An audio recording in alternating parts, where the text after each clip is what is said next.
Hello students, welcome back to AKT Biology. In last class we discussed about microsporogenesis, that is the formation of microspore और pollen grain. और हमने ये देखा था कि microsporogenesis से हमारे 4 पोलन ग्रेन बन रहे थे from each pollen mother cell. तो फाइनली बहुत सारे मिलियंस ऑफ पोलन ग्रेन बनते हैं बिकॉज बहुत सारी पोलन मदर सेल्स होती हैं। सो अब हम आज डिस्कस करेंगे द स्ट्रक्चर और you can say detail of pollen grain जो माइक्रोस्पोरोजेनेसिस के बाद बन जाते हैं, उनके बारे में हम पढ़ेंगे। पोलन ग्रेन जो मेल गैमेटोफाइट है एंजियोस्पर्मिक फ्लावर्स में ये जो पोलन ग्रेन होते हैं बेटा, अलग अलग स्पीशीज के, they differ in their size, their shapes, colours and design. I mean अगर कोई रोज है, हिबिस्कस है, लिली है, लेमन है, अलग अलग स्पीशीज के पोलन ग्रेन जो हैं वो अपने साइज में भी वेरी करते हैं। They are not similar in size, उनकी शेप भी अलग अलग होगी, कोई ओवल होगा, कोई राउंड होगा, कोई एलिप्टिकल होगा, स्पेरिकल होगा। कलर भी उनका वेरी करता है, डिपेंड कलर इसलिए वेरी करता है क्योंकि पोलिनेशन का टाइप उनमें क्या है, वो एनिमल्स या इंसेक्ट से अट्रैक्ट होते हैं या नहीं, इस चीज़ पे भी आप आगे पढ़ोगे पोलिनेशन जब करोगे। डिज़ाइंस, ठीक है। फॉर एग्जाम्पल जैसे हिबिस्कस के पोलन ग्रेन जो होते हैं उनकी शेप जो होती है वो स्फेरिकल होती है, रोज जो है वो उसके एलिप्टिकल होते हैं, लेमन के जो है वो स्लाइटली इलोंगेटेड होते हैं। ओके, इसीलिए आई एम सेइंग दैट कि पोलन ग्रेन का साइज, शेप, कलर ये सब वेरी करता है depend upon the species to species. Generally अगर हम इन जनरल की बात करें, जो पोलन ग्रेन है they are spherical, generally on an average they spherical होते हैं वो। और उनकी जो साइज की बात करें तो उनका size 25 to 50 micrometre in diameter, ऐसा एंड ऑन एन एवरेज पता चला है, ठीक है। अगर हम पोलन ग्रेन की स्ट्रक्चर की बात करें, पोलन ग्रेन में 2 लेयर्स होती हैं मेन। वैसे पोलन ग्रेन एक सेल है बेसिकली, तो एक तो आपको पता ही है प्लाज्मा मेम्ब्रेन है पोलन ग्रेन की। प्लाज्मा मेम्ब्रेन के बाहर 2 लेयर्स हैं। आउटर मोस्ट जो लेयर है उसको एक्साइन बोलते हैं और एक्साइन से जो इनर है दैट इज इंटाइन। ये जो एक्साइन है ये बहुत ही हार्ड मटेरियल की बनी होती है जिसको बोलते हैं स्पोरोपोलेनिन। अभी तक कोई ऐसा एंजाइम नहीं बना है जो स्पोरोपोलेनिन को डिग्रेड कर सके। ओके, और ये जो लेयर है एक्साइन पोलन ग्रेन के चारों ओर, ये कहीं कहीं पे एब्सेंट होती है, ठीक है, कंटिन्यूस नहीं होती। जहाँ पे ये एब्सेंट होती है, जहाँ पे स्पोरोपोलेनिन प्रेजेंट नहीं होता, वहाँ पे उस प्लेस को आप बोलोगे जम्पोर। जम्पोर इसलिए बोलते हैं क्योंकि वहाँ से पोलन ट्यूब अराइज होती है। जब पोलन ग्रेन स्टिग्मा पे आके लैंड करता है, उस जम्पोर से पोलन ट्यूब निकलती है जो आगे फर्टिलाइजेशन की प्रोसेस को कंटिन्यू करती है। फिर इनर वाली लेयर है intine and inner most is plasma membrane. मैं आपको बुक से कराती हूँ।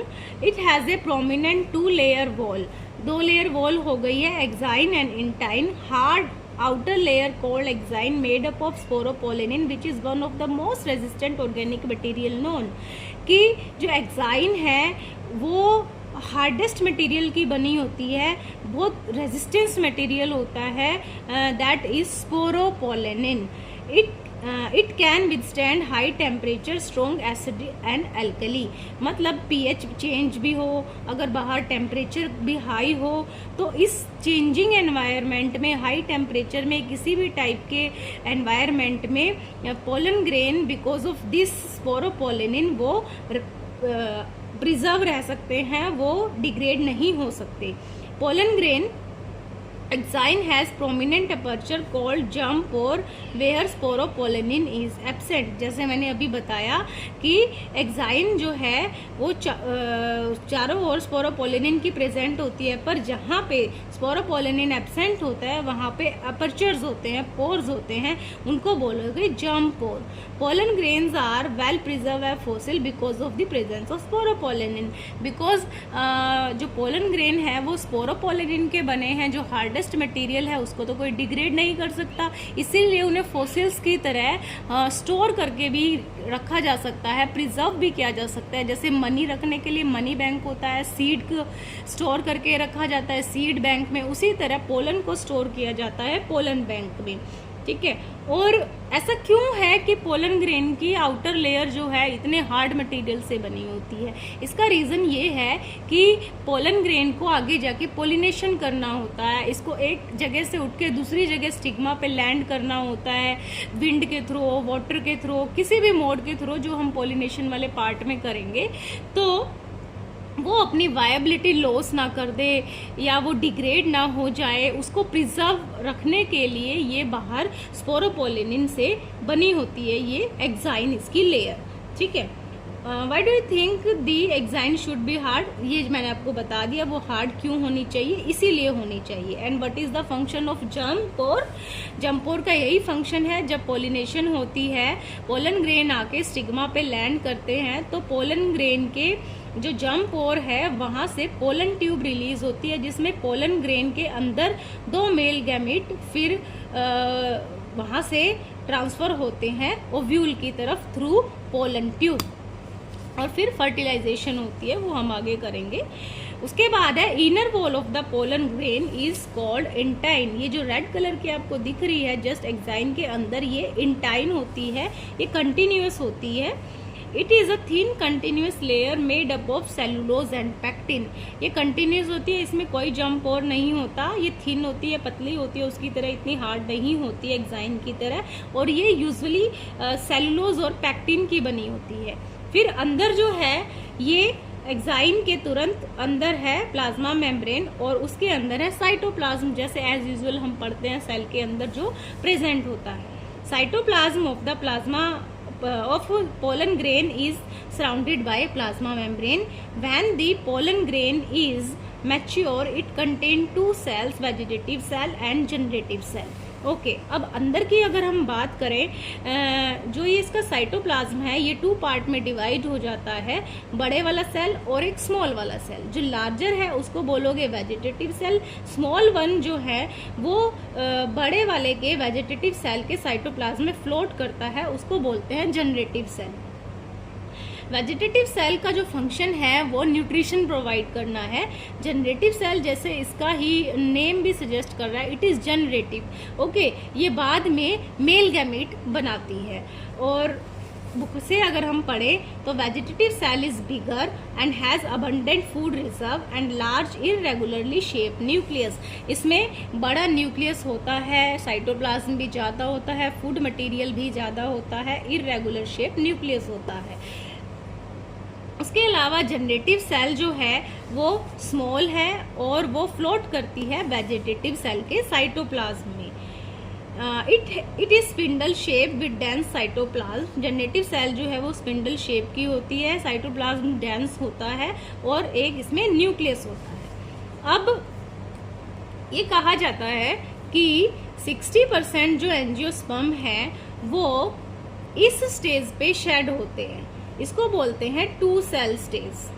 शेड होना, डाइसेंस होना मतलब जब माइक्रोस्पोरोजेनेसिस जो हमने लास्ट क्लास में की थी कि जब माइक्रोस्पोरोजेनेसिस हो जाता है पोलन ग्रेन शेड हो जाते हैं एंथर से, तो ये वाली स्टेज पे 2 cell stage, 1 is vegetative, second is generative cell. ठीक है, वेजिटेटिव सेल और जनरेटिव सेल, ये 2 सेल स्टेज हो गई। 60% एंजियोस्पर्म इस स्टेज पे अपने पोलन ग्रेन शेड करते हैं। बाकी जो 40% एंजियोस्पर्म वो रह गए, उसमें क्या होता है कि ये जो वेजिटेटिव सेल है और ये जो जनरेटिव सेल है, जनरेटिव सेल आगे 2 में डिवाइड हो जाती है। ठीक है, माइटोसिस करके, जिससे ये टोटल 3 सेल बन जाती है, 3 cell stage, vegetative cell and 2 mitosis के बाद आपकी ये जनरेटिव सेल के पार्ट हो गए, ठीक है। इस स्टेज को कहेंगे 3 सेल स्टेज। 40% एंजियोस्पर्म इस स्टेज पे अपने पोलन ग्रेन शेड करते हैं। इसका रीजन क्या है, इसका क्या फेट है, वो हम आगे करेंगे। वैसे ये जो 2 सेल स्टेज है, इसमें क्या है कि ये जो जनरेटिव सेल है, ये जब पोलन ग्रेन लैंड होता है स्टिग्मा पे, यहाँ पे आने के बाद generative cell 2 male gamete release करती है, तब जाके फर्टिलाइजेशन होती है। और इनमें डबल फर्टिलाइजेशन होता है प्लांट्स में, वो हम बाद में करेंगे वो। उसके अलावा लेकिन अगर 3 सेल स्टेज पे पोलन ग्रेन आके लैंड करता है इसके स्टिग्मा के प्लेटफॉर्म पे, तो यहाँ पे ये जो है 2 मेल गैमेट नहीं, पोलन ट्यूब में नहीं बनाता, क्योंकि वो ऑलरेडी वो कैरी कर रहा है 2 मेल गैमेट, इसीलिए यहाँ पे ये डिवाइड नहीं होती, क्योंकि ऑलरेडी वो 3 सेल स्टेज है। ये देखो, इन over 60% of angiosperm pollen grain shed at 2 cell stage. In remaining species, generative cell divide mitotically to give rise to the 2 male gamete before pollen grain are shed. That is 3 cell stage. This is all about the membranes and structure of pollen grain. उसके अलावा अगर हम features की बात करें, pollen grain of many species cause severe allergies and bronchial afflictions in some people, often leading to chronic respiratory disorders, asthma, bronchitis etc. ऐसा कहा जाता है और ऐसा होता है कि पोलन ग्रेन जो है कुछ लोगों के लिए एलर्जी कॉजिंग है। उनसे कुछ ब्रोंकाइज में या लंग्स में कुछ भी रेस्पिरेटरी ट्रैक में वो एलर्जी कॉज करते हैं, जिस वजह से जो भी उनके कांटेक्ट में आते हैं, जो जिनका इम्यून सिस्टम वीक है या जो एलर्जी उनको हो जाती है, अस्थमा और ब्रोंकाइटिस जैसे डिसऑर्डर्स उनको हो जाते हैं। इसका एक एग्जाम्पल है दैट पार्थेनियम और कैरेट ग्रास जो है वो मैक्सिको से आया था इंडिया में वीट के साथ, ठीक है। तो वो जब वीट के साथ आया, उसने वहाँ पे जहाँ पे वो इम्पोर्ट हुआ, फिर बहुत ज़्यादा वहाँ के लोगों में पोलन एलर्जी कॉज की थी। किसने? पार्थेनियम ने। और उसके अलावा और भी एग्जाम्पल है पोलन ग्रेन के जो एलर्जी कॉज करते हैं, दैट इज चिनोपोडियम और एमारेंथस। उसके अलावा पोलन ग्रेन जो हैं they are rich in nutrients. उनमें जो होता है न्यूट्रिशन, वो एक फूड सप्लीमेंट का काम करता है। एथलीट्स को, रेस हॉर्सेस को, उनकी जो परफॉर्मेंस को इंक्रीज करने के लिए ये दिया जाता है उन लोगों को as a food supplement. Okay, this is all about pollen grain. We will discuss later in next class.